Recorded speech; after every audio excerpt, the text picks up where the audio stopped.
English से related सभी जानकारियों के लिए चैनल को सब्सक्राइब करें और बेल आइकन को भी क्लिक करें for more information. Hello friends, आज का जो वीडियो है उसमें बात करने वाले हैं क्लास 12 के इंग्लिश सब्जेक्ट के यूपी बोर्ड के प्रोज सेक्शन के लेसन 1 का पार्ट 3। लेसन का जो नाम है वो क्या है? द लास्ट लेसन नाम है ये पहले ही लेसन का। चलिए अब देखा जाए, पहले वर्ड मीनिंग देखेंगे, फिर हम देखेंगे इस पर्टिकुलर वीडियो के पैराग्राफ का एक्सप्लेनेशन।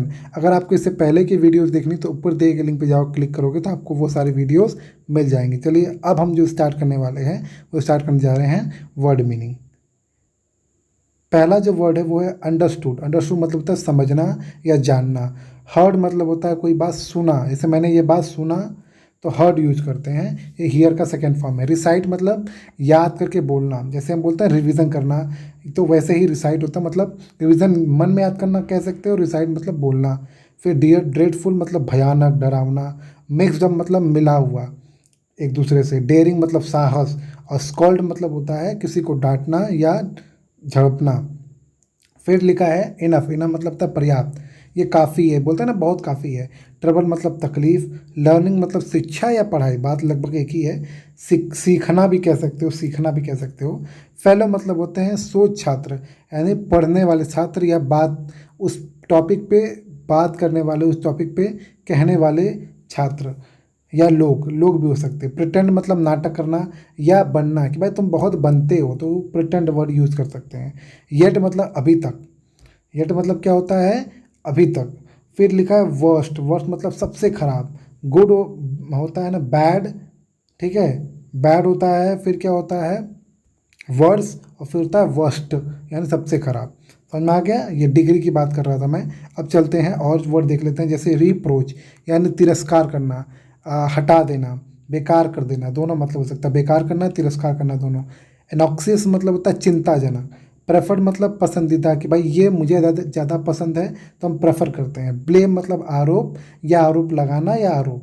टू ब्लेम मतलब आरोप लगाना हो जाएगा। ऑफन मतलब प्रायः, कि ये लगभग हमेशा से, जैसे हफ्ते में अगर आप 4-5 दिन लगातार कहीं जाते तो बोलते हैं ये प्रायः मेरे घर आता है, तो हम ऑफन लगा सकते हैं। वांटेड मतलब चाहता था या चाहती थी, दोनों हो सकता है, ठीक। फिर फिशिंग मतलब होता है मछली पकड़ना या मछली मारना, दोनों को हम फिशिंग कह सकते हैं। नॉर्मली फिशिंग मतलब मछली पकड़ना होता है। फिर लास्ट वर्ड एक तो पता ही आपको, हॉलीडे। हॉलीडे मतलब क्या होता है? छुट्टी जो होता है उसको, या अवकाश। तो ये सारे जो वर्ड्स आप पढ़े हो ये सब हम अभी देखने वाले हैं, और भी उसमें कई सारे वर्ड होंगे, लेकिन वो हम पैराग्राफ जब पढ़ेंगे तब पता चलेगा। समझ में आ रहा है ना? कहीं पर कोई डाउट परेशानी अभी है तो आप कमेंट बॉक्स में पूछ सकते हो अभी के लिए, ठीक है ना। चलिए अब जो हम जा रहे हैं, जा रहे हैं एक्सप्लेनेशन पे। अगर बुक है तो बुक खोल लीजिए और उसको समझने की कोशिश करिए, नहीं है तो कोई बात नहीं, आप वीडियो को अच्छे तरीके से समझने की कोशिश करिए। चलिए आप शुरू करते हैं एक्सप्लेनेशन हिंदी अनुवाद के साथ। तो दोस्तों, हमने जो पिछले वीडियो में बात की थी वो हमने बात की थी यहाँ तक। अब हम बात करने वाले यहाँ से, ठीक है ना। क्या लिखा है? पुअर मैन, यहाँ बेचारा व्यक्ति। It was an honour of this last lesson, ये बहुत सम्मान की बात थी। That he had put on his fine Sunday cloth, ठीक है। मतलब ये बात हो रही है कि जो बेचारे के जो अंतिम पाठ पढ़ाने वाले थे, क्योंकि जब बच्चे को पता चला कि भाई ये उनके टीचर का ये आखिरी पाठ है, उसके बाद चले जाएंगे, तो लिखा पुअर मैन, बेचारे आदमी। It was in honour of this last lesson that he had put on his fine Sunday cloth, ठीक है। ये बहुत मतलब सम्मान की बात है, बहुत अच्छी बात है कि उन्होंने अपने रविवार यानी छुट्टी वाले दिन या स्पेशल दिन वाले कपड़े उन्होंने आज पहने हैं। And now I understood why the old man, and now और अब, आई अंडरस्टूड मैं समझ गया, why the old man of the village were sitting there, कि ये जो बूढ़े लोग हैं, यहाँ मैन प्लूरल में है, ध्यान दीजिएगा, जो बूढ़े लोग हैं वो क्यों यहाँ पर बैठे हैं इन द बैक, ठीक है, पीछे क्यों बैठे हैं ऑफ द रूम, रूम के पीछे क्यों बैठे हैं मैं जान गया। इट वॉज बिकॉज, या इसलिए था क्योंकि, दे वर सॉरी, क्योंकि वह क्षमा मांग रहे थे, या वो एक तरीके से कह सकते हैं वो दुख थे। भी मतलब टू मतलब होता है भी, तो वो भी दुखी थे। जैसे बच्चे दुखी थे, मैं दुखी था, मतलब जो बच्चा था वो भी दुखी था, और पूरे क्लास के स्टूडेंट भी दुखी थे, और आदमी भी दुखी थे। इसलिए वो वहाँ पर आकर बैठे थे ताकि अपने टीचर की लास्ट क्लास वो सुन सकें। That they had not gone to school more, मतलब इस बात से वो दुखी थे कि अब वो, मतलब अपने ज़माने में जब उनकी पढ़ाई हुआ करती थी तो वो ज़्यादा समय तक पढ़ाई उन्होंने नहीं की थी। इस बात से वो दुखी महसूस कर रहे थे कि भाई हमने पढ़ाई क्यों नहीं की।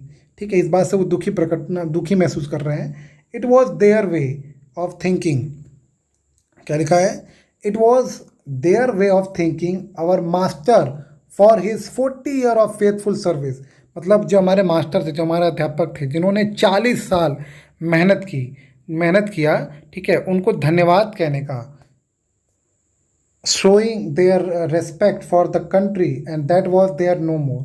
ठीक है, तो उनको यही तरीका सबसे बढ़िया लगा अपने देश को सम्मान देने को भाई, और अपने टीचर को जिसने 40 साल बड़ी मेहनत से पढ़ाई कर की, पूरी मतलब ईमानदारी से उन्होंने पढ़ाया।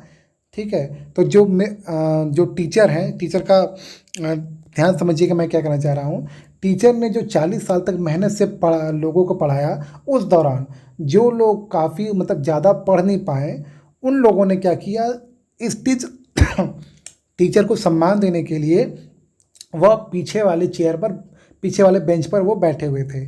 ठीक है, यहाँ पूरा मतलब यहीं, यहाँ से यहाँ तक का मतलब यहीं पे है कि वो अपने देश और अपने टीचर को, जिसने 40 साल मेहनत किया और बड़े ही निष्ठापूर्वक उन्हें सबको पढ़ाया, तो उसके सम्मान में वो लोग आए हुए थे। कौन लोग? जो पीछे बैठे हुए थे बेंच पे, वो लोग।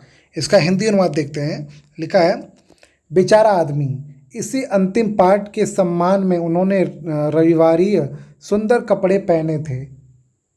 और अब मैं समझ गया कि गांव के बुजुर्ग लोग कमरे में पीछे क्यों बैठे हैं।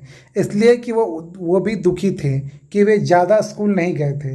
हमारे अध्यापक की 40 वर्ष की निष्ठापूर्वक सेवा के लिए धन्यवाद देने, और देश देश अब उनका नहीं था, उस देश को सम्मान प्रदर्शित करने के लिए उनका अपना तरीका था।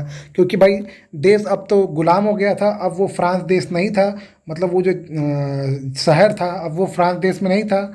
ठीक है, अब वो पर्शियन देश में आ गया था।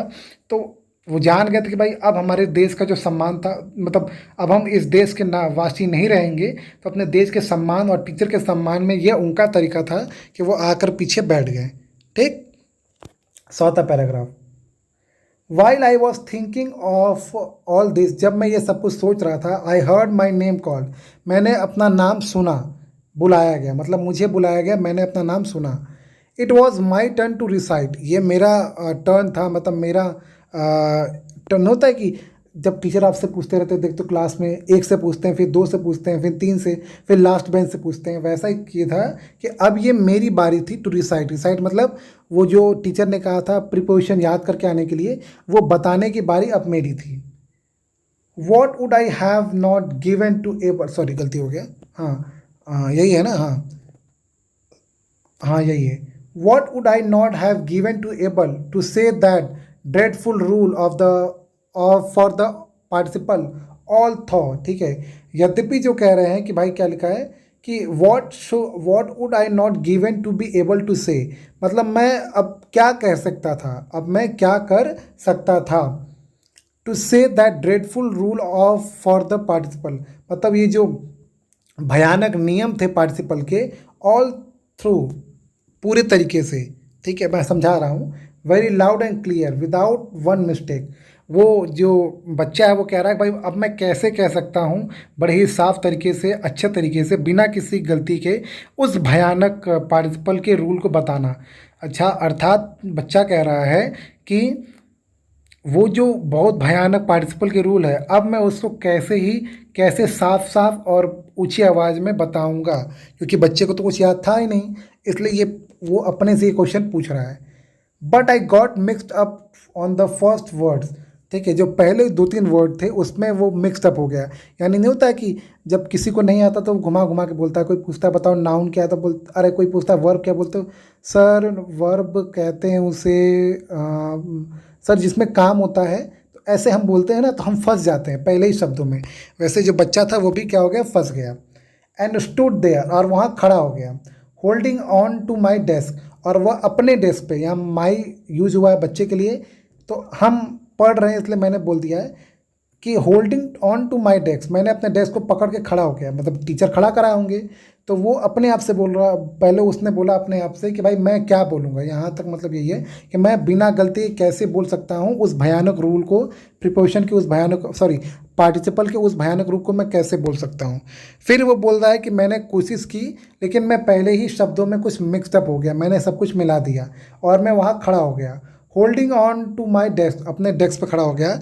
माई हार्ट बीटिंग, मेरा जो दिल था वो बीट हो रहा था, यानी बहुत तेज धड़क रहा था। And not daring to look up, और मेरी साहस नहीं हो रही थी कि ऊपर देखने की। देखो जब कोई बच्चा शर्मिंदा होता है और उसको क्वेश्चन नहीं आ रहा था तो वो अपना गर्दन नीचे कर लेता है। आप खुद देखे होगे, आपने आसपास देखे होगे कि भाई आपको नहीं आ रहा तो आप अपना गर्दन नीचे कर लेते हो, या आपका कोई दोस्त है उससे टीचर क्वेश्चन पूछते हैं, अगर उसे नहीं आता तो अपना गर्दन नीचे कर लेता है, अगर उससे थोड़ा सा डर लगता है या उसे शर्म आती है कि भाई मैं याद नहीं कर सका तब, है ना। कुछ लोग होते हैं उनको डर ही नहीं होता कि भाई चलो याद नहीं किया तो क्या हुआ। इसका हिंदी अनुवाद है, जब मैं इन्हीं बातों के बारे में सोच रहा था तब मैंने अपना नाम पुकारे जाते हुए सुना। अब बोलने की बारी मेरी थी। बिना किसी गलती के पार्टिसिपल के भयानक रूलों को पूरा पूरा जोर जोर से स्पष्ट सुनाने में समर्थ होने के लिए मैं क्या कुछ नहीं करने को तैयार था। कि भाई मैं पूरी तैयारी, मतलब अपने आप को सोच रहे थे कि मैं पूरी तैयारी से कोशिश तो कर रहा था बोलने की, लेकिन मुझे वो भयानक रूल पार्टिसिपल के तैयार नहीं थे। अर्थात मैं पार्टिसिपल के कठिन नियमों को जोर जोर से स्पष्ट रूप से बिना किसी त्रुटि के पढ़ने के इच्छुक था। मतलब इच्छा तो थी पढ़ने की कि बिना किसी गलती के मैं पढ़ दूं, लेकिन ऐसा हुआ नहीं। किंतु मैं पहले शब्दों में ही पर ही उलझ गया और मेज पकड़ खड़ा रह गया। मेरे दिल धड़क रहा था और मुझे ऊपर की ओर देखने की हिम्मत नहीं थी। मतलब बच्चे के मन में ये था कि भाई मैं मतलब मैं अच्छे तरीके से आंसर बता दूं, लेकिन वो बता नहीं पाया। आगे लिखा है, आई हर्ड, मैंने सुना, M Hamel say to me, मैंने सुना कि एम हेमेल ने मुझसे कहा, I won't scold you, okay, I won't scold you, मैं तुम्हें नहीं डांटूंगा, little French you must feel bad enough. ठीक है, तो ये देखो, जब कोई टीचर आपको इमोशनली बुराई आपकी करे तो वो ज़्यादा दिल को लगती है, ठीक है ना। तो जब कोई आपको इमोशनली आपकी बुराई करे कि अरे जाने दो, मत पढ़ो, हमें क्या, पास तुम्हें होना है, हमें होना है क्या, हम तो पढ़ा रहे हैं, तुम्हारा करियर ख़राब होगा, वो बात ज़्यादा चुभती है कंपेयर टू कोई आपको 2 डंडा मार दे। ठीक वैसे ही जो यहाँ टीचर है वो कह रहे हैं कि मैं तुम्हें डांटूंगा नहीं, लिटिल फ्रेंच। ठीक है, फ्रेंच मतलब फ्रांस के रहने वालों को फ्रेंच कहा जाता है, छोटे फ्रेंच के नागरिक, मैं तुम्हें डांटूंगा नहीं, you must feel bad enough, तुमको खुद बुरा लगना चाहिए पर्याप्त रूप से। सी हाउ इट इज़, देखो कैसे ये है। अब वो एक्सप्लेन करने जा रहे हैं, क्या एक्सप्लेन करने जा रहे हैं, every day we have to set to our self, जो मतलब ये कह रहे हैं कि सी हाउ इट इज़, इसे देखो ये कैसे होता है। Every day we have to said to our self, हम सब ने ये हमेशा अपने आप से कहा, मतलब ये बात हो रही है पास्ट की। बच्चे को टीचर समझा रहे हैं कि देखो बेटा, हमने हमेशा अपने आप से कहा, क्या कहा कि वाह, I have plenty of time, हमारे पास काफ़ी समय है। हम हमेशा कहते आ रहे थे, पास्ट की बात हो रही है। टीचर बच्चे को खड़ा करा के समझा रहा है कि देखो बेटा, अभी तक हम क्या करते थे, हम हमेशा कहते थे कि भाई हमारे पास काफ़ी समय है, हमेशा अपने आप से यही बात हम कहते थे। I will learn it tomorrow, मैं इसे कल याद कर लूँगा, मैं इसे कब याद कर लूँगा, कल याद कर लूँगा। हम लोग ये हमेशा बोलते रहते थे अपने आप को कि चलो कोई बात नहीं, कल याद कर लेंगे। And now you see where we have out, और वी हैव कम आउट, और अब देखो हम कहाँ आ गए हैं। कम आउट मतलब अब हमारा जो नतीजा आया है वो क्या आया है, तो टीचर क्या समझाना चाह रहे हैं, मैं आपको हल्का सा हिंट दे रहा हूँ। टीचर ये समझाना चाह रहे हैं कि बेटा जो तुम बार बार टाल दे रहे थे या हम सब टाल दे रहे थे कि भाई कल करेंगे, उसका नतीजा ये हुआ है कि अब जो है, अब तो हम देश ही नहीं है, अब तो हम दूसरे देश में जा रहे हैं। यानी जो हमारी मातृभाषा है वो तो हमने सीखी ही नहीं, हम दूसरे की मातृभाषा अब सीखेंगे। तो ये टीचर थोड़ा सा इमोशनली बच्चे को समझा रहे हैं कि बेटा हम जो हमेशा अपने आप को बोलते रहते कल पढ़ लेंगे, उसका ये नतीजा हुआ, क्या नतीजा हुआ, that the great trouble with Alex else's, ठीक है, जो कि बहुत बड़ा प्रॉब्लम या बहुत बड़े दिक्कत पैदा करेगा एल्सेस को। एल्सेस, ये शहर की बात हो रही है कि शहर को बहुत ज़्यादा परेशानी होगी, क्योंकि वहाँ के हर लोग यही करते थे कि भाई कल कर लेंगे। उसके चक्कर में ये टीचर समझा रहे कि देखो बेटा अब जो मुश्किल है, अब मुश्किल बढ़ेगी किसके लिए, एल्सेस के लिए, ठीक है। She put off learning till tomorrow, she use हुआ है शहर के लिए, शहर के लिए क्या यूज हुआ है, शी यूज हुआ है, ठीक। तो she put off learning till tomorrow, उसने पढ़ाई को अगले दिन तक टाल दिया। मतलब जो शहर है, शहर के जो लोग हैं, देखो शहर में तो जीवन नहीं होता है, लोगों में जीवन होता है। तो लोग तो जो थे वहाँ के, वो हमेशा टालते रहते थे कि कल पढ़ेंगे। तो जो टीचर है वो समझा रहे बच्चे को कि देखो she puts off learning till tomorrow, उसने कल तक के लिए पढ़ाई टाल दी है। Now those fellows out there will have to right to say to you, ठीक है। वो लोग जो बाहर है, अब उनको हक है ये कहने का, अब उन्हें हक है कहने का, क्या कहने का हक है, how is it you pretend to be French man, ठीक है। जो बाहर लोग हैं वो, उन्हें अब ये हक है कहने का कि भाई तुम कैसे प्रिटेंड करो। प्रिटेंड मतलब होता है नाटक करना या किसी के जैसे होने का नाटक करना, ठीक है। तो फ्रेंच मैन, अब तुम कैसे अपने आप को फ्रेंच मैन बनाओगे, ठीक है, मतलब अपने आप को कैसे तुम फ्रेंच मैन बनाओगे।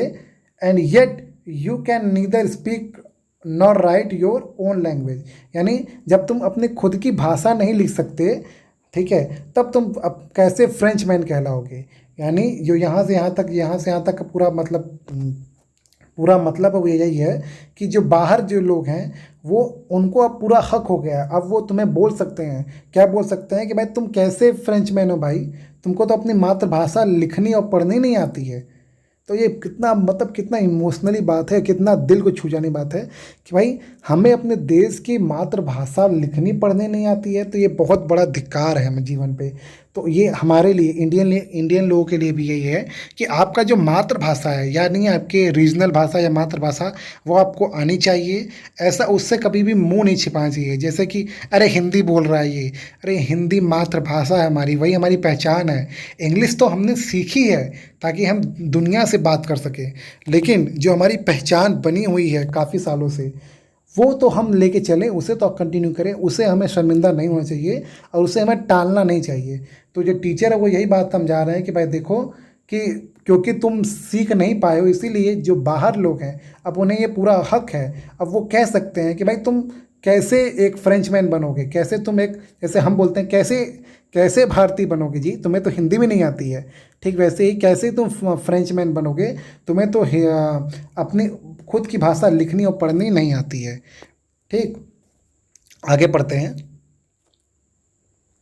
But you are not the worst poor little French, तुम सबसे खराब नहीं हो, मतलब ऐसा मत सोचो कि तुम ही सबसे खराब हो, नहीं, तुम सबसे खराब नहीं हो। We have all a great deal to reproach our self with, हमने अपने आप को, रिप्रोच मतलब होता है बर्फ खराब किया है या एक तरीके से दूर किया है, हमने खुद अपने आप को इन सभी परेशानियों में डाला है, या इस परेशानियों में अपने आप को फंसाया है, कह सकते हो। We have all a great deal to reproach our self with, मतलब तुम अकेले नहीं हो जिसके साथ ऐसा हुआ है, ऐसे कई लोग हैं, हम सब हैं, हम सब मतलब ये जो एल्सेस के जितने लोग हैं वो सब इसमें दोषी हैं, ये टीचर ये समझाना चाह रहे हैं, ठीक है। हम सब ने अपने आप में अपनी गलतियां की हैं और वो उसका खामियाजा हमें भुगतने को मिलेगा। आगे की लाइन वही है, यहाँ लिखा है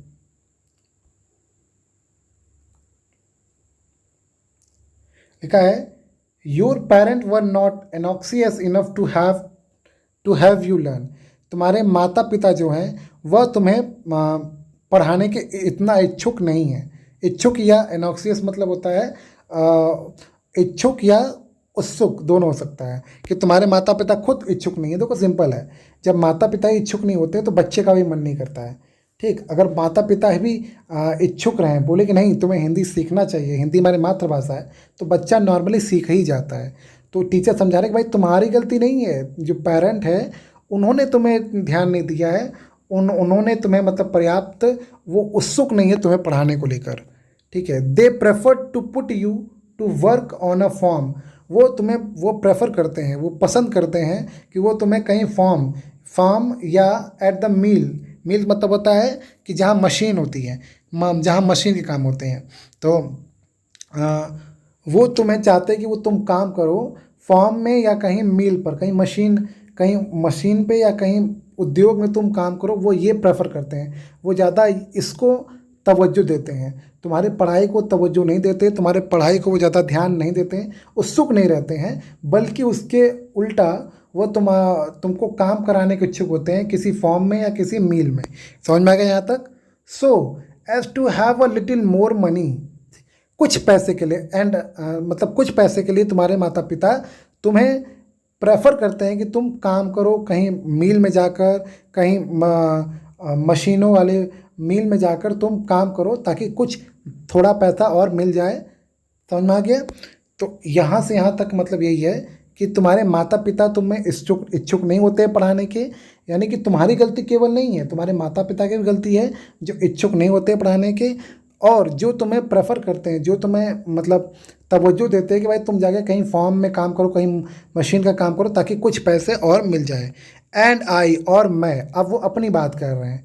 पहले उन्होंने बच्चे की बात की, फिर उन्होंने पूरे शहर की बात की, फिर बच्चे के माता पिता की बात की। ऐसा नहीं केवल एक बच्चे की बात हो रही है, वो ओवरऑल सभी बच्चों के माता पिता की बात कर रहे हैं, फिर वो अब अपनी बात कर रहे हैं। I have been to blame also. मुझे भी ब्लेम होना पड़ेगा, अर्थात मुझे भी आरोप लेना पड़ेगा। Have I not often sent you to water my flower instead of learning your lesson. फिर से, have I not often sent you to water my flower instead of learning your lesson. इसमें पहले वर्ड समझिए। Often मतलब प्राय, water मतलब यहाँ मतलब है पानी देना। वाटर मतलब यहाँ मतलब क्या है? पानी देना। टू वाटर मतलब पानी देना। इंस्टेड ऑफ मतलब के बजाय, ठीक है, और बाकी सब तो आपको पता ही है। तो have I not often sent you to water my flower. मैं तुम्हें काश नहीं भेजता, काश मैं तुम्हें नहीं भेजता। कहाँ नहीं भेजता? अपने फ्लावर्स में पानी देने के लिए। Instead of learning your lesson, तुम्हारे लेसन पढ़ने के बजाय मैं तुम्हें काश मैं तुम्हें पानी अपने पेड़ों में पानी देने के लिए नहीं भेजता, तुम्हें पढ़ने के बजाय। समझ में आ गया मतलब? यानी तुम्हें पढ़ना चाहिए था लेकिन मैंने तुम्हें पेड़ों में पानी देने के लिए भेजा।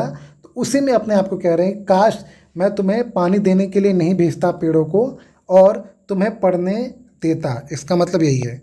And when I wanted to go fishing did I not give you a holiday. और जब मैं चाहता था कि मैं मछली पकड़ने जाऊं तो मैंने तुम्हें हॉलीडे नहीं दिया, छुट्टियां नहीं दी। शायद इसलिए मेरी भी गलती है, क्योंकि ये इंटरेस्ट खत्म हो जाता है। जब बच्चा पढ़ने जा रहा है उससे आप दूसरा काम करवाओगे, सिंपल है, उसका मन बिगड़ जाएगा। उसका मन लगेगा भाई पढ़ाई उतनी इंपॉर्टेंट नहीं है, काम इंपॉर्टेंट है। ठीक वहीं वो क्या अपने आप को ब्लेम कर रहे हैं कि शायद ये मेरी गलती है। क्या गलती है? कि क्या मैंने तुम्हें पाठ न मतलब जो पढ़ाई है वो पढ़ाने के बजाय मैंने तुम्हें अपने फूलों में पानी देने के लिए जो भेजा, ठीक है, उसके लिए कह रहे हैं कि शायद मुझे नहीं करना चाहिए था। और जब मैं फ़िशिंग करने के लिए यानी जब मैं छुट्टी के लिए फ़िशिंग करने के लिए जाता था छुट्टियों में, तो मुझे तुम लोग को छुट्टी देनी चाहिए थी ताकि तुम लोग को लगे कि भाई छुट्टी भी कोई दिन होता है, पढ़ाई भी इंपॉर्टेंट होता है। सिंपल है, आप स्कूल जाओ, आपसे सब कुछ काम कराया जाए, आपको पढ़ाया ना जाए, तो आपके अंदर एक मेंटेलिटी बन जाती है कि पढ़ाई इंपॉर्टेंट नहीं है, काम इंपॉर्टेंट है। ठीक, यहाँ पर वो अपने आप को ब्लेम कर रहे हैं कि शायद ये मेरी भी गलती थी कि मैंने ऐसा किया। ठीक, अब हम ये हिंदी वाला पढ़ रहे हैं। मैंने जानबूझकर उसको इतना बड़ा करके समझाया ताकि आपको समझ में आ जाए। मैंने एम हैमल को मुझसे कहते सुना, मैं तुम्हें डांटूंगा नहीं। फ्रेश, तुम अवश्य ही काफ़ी बुरा महसूस हो रहा होगा। देखो ऐसा है, प्रतिदिन हमने स्वयं से कहा, अरे मेरे पास काफ़ी समय है, मैं इसे कल सीख लूँगा, और तुम देख रहे हो कि हम कहाँ आ गए हैं। हाय अल्सास के साथ यह बड़ी परेशानी है, वह सीखने के लिए कल टाल देती है। यानी जो यहाँ के लोग हैं वो हमेशा सीखने के लिए बोलते हैं, भाई कल सीखेंगे ऐसा। अब बाहर के लोगों के पास आपसे कहने का अधिकार होगा। ऐसा कैसे है? तुम फ्रांसीसी होने का नाटक भी करते हो, और फिर भी तुम न तो अपनी भाषा सीख सकते हो ना बोल सकते हो। यानी जो बाहर के लोग, यानी जो बाहर के देश के लोग हैं, जब तुम उसमें मिलोगे, जब तुम फ्रांस जो अलग हो गया है, कि जो ये जो शहर है, कौन सा शहर, अल्सास जो शहर है जो अलग हो गया है, जब वो मिलेगा उसमें दूसरे देश में, तो वहाँ के जो लोग हैं वो बोलेंगे तुम तो नाटक करते हो फ्रांस बनने के, तुम्हें तो अपनी भाषा भी नहीं आती है। तो यही बात कहना चाह रहे हैं, ठीक। किंतु नन्हे फ्रेश, तुम ही सबसे बुरे नहीं हो। हम सबके पास स्वयं को दोष देने का पर्याप्त कारण है। सबके पास कारण है कि भाई सबने गलती की है, यही बात यहाँ पर कह रहे हैं। फिर तुम्हारे माता पिता तुम्हें शिक्षा दिलवाने के प्रति पर्याप्त उत्सुक नहीं थे। वे तुम्हें किसी कार या आरा मशीन पर काम पर लगाना ज़्यादा पसंद करते थे, ताकि थोड़ा सा अधिक धन मिल सके। और वो अपनी बात करने लगते हैं, मैं भी दोषी हूँ। क्या मैंने तुम्हें पाठ सिखाने के बजाय अक्सर अपने फूलों में पानी देने के लिए नहीं भेजा है?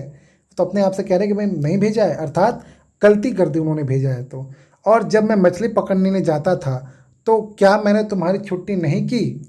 ठीक है, तो यही गलती है कि भाई छुट्टी नहीं करनी चाहिए थी, और पढ़ाना चाहिए था, और तुम्हें सिखाना चाहिए था, और तुम्हें ऐसे जो अलग अलग काम है वो मुझसे तुमसे नहीं करवाने चाहिए थे। ये मेरी गलती है। ये कौन बोल रहे हैं? ये बोल रहे हैं, क्या नाम है इनका, एम हैमल बोल रहे हैं, ठीक। तो होप आपको पूरा समझ में आ गया होगा। मैंने जानबूझकर जो लास्ट पैराग्राफ उसको थोड़ा और ब्रॉड करके समझाने की कोशिश की। होप आपको समझ में आया हो। कहीं पर डाउट परेशानी हो तो कमेंट बॉक्स में क्वेश्चन पूछ सकते हो। देखो क्या होता है ना, कि जैसा हिंदी यहाँ पे लिखा हुआ है एग्जैक्ट वैसा तो हिंदी मैं पढ़ा नहीं सकता। अगर वैसा ही पढ़ाना होता तो कंप्यूटर पढ़ा दे, ठीक। तो ये बात आप समझ जाइए। दूसरी बात ये कि हो सकता है कि जब मैं पढ़ा रहा हूँ तो उस समय मुझे लगे कि इसका मतलब ये होगा, लेकिन कभी कभी क्या होता है जब उसको आप हिंदी पढ़ते हो तो लगता है अच्छा इसका मतलब ये हो सकता है, इसका एक और मीनिंग हो सकता है। तो कभी कभी ऐसी गलती मुझसे होगी, तो मैं पहले से ही आप सबसे बता दे रहा हूँ कि अगर ऐसी गलती हुई तो मैं क्षमा तो मांग लूँगा, लेकिन आप भी समझ जाना कि ऐसी गलतियाँ प्रायः सबसे होती हैं, ठीक। तो होप आपने वीडियो देखा, आपको समझ में आ गया। अगर वीडियो समझ में आया तो वीडियो को लाइक करें, अपने दोस्तों को जरूर शेयर करें, और चैनल को भी सब्सक्राइब करें। Thank you so much for watching this video.